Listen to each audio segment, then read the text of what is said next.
Salaamantiin asxaabteena maanta insha Allah waxaan isla sameysan doonaa doolshaha yarka u jeedin sidaan u sameystay ayaan jeclaystay inaan la wadaago marka insha Allah ka faa'iideysi wacan.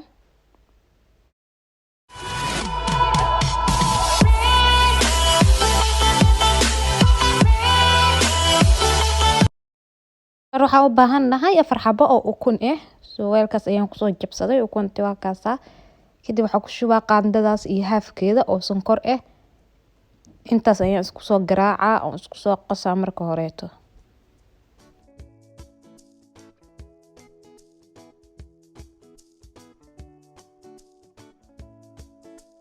qaandada daata sonkorta aan u isticmaalayay aan saliid ku soo cabirtay iyo sidoo kale caanaha aan ku soo cabirtay soo qaanda caanaha iyo qaanda saliid dana ku garaacay hadaad haysatid subagna waa ka sameysan kartaa oo soo dhalaalisid waa ku darsan kartaa oo necebtahay saliida.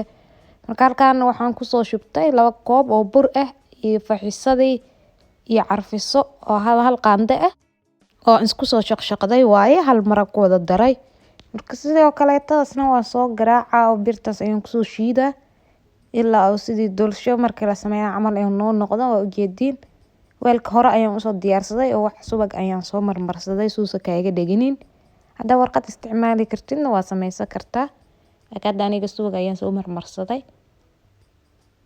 Soo kaasa inuu sidaasna adeegna ka ahayn oo jileecna ka ahayn la rabaa.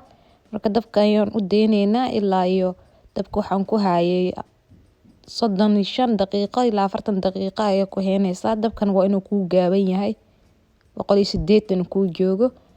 Soo kana sidaan ayuu noogu soo baxay waa ujeedin asxaabta wax yar oo shukulaato ayaan kor ka soo saaray iyo condensed milk ayaan ku soo shubay wax yar sharxaad ayaan ka dhigtay waa kana waa ujeedin maasha Allah kaaliska arag aad ayuu u fudud yahay waqti badan ka geli maayaan wax yar oo fudud oo qurxoon waaye. Asriyo uga dhigi kartid ciyaalka hadaa dadku imaanayna sameysan kartid maasha Allah. Haddaad ka heshay ilaa inta nala soo gaartay hanaga iloobin like subscribe inaa noo saartid hadaa hore noola joogtaan waa ku maasantahay markasta daawashadaada.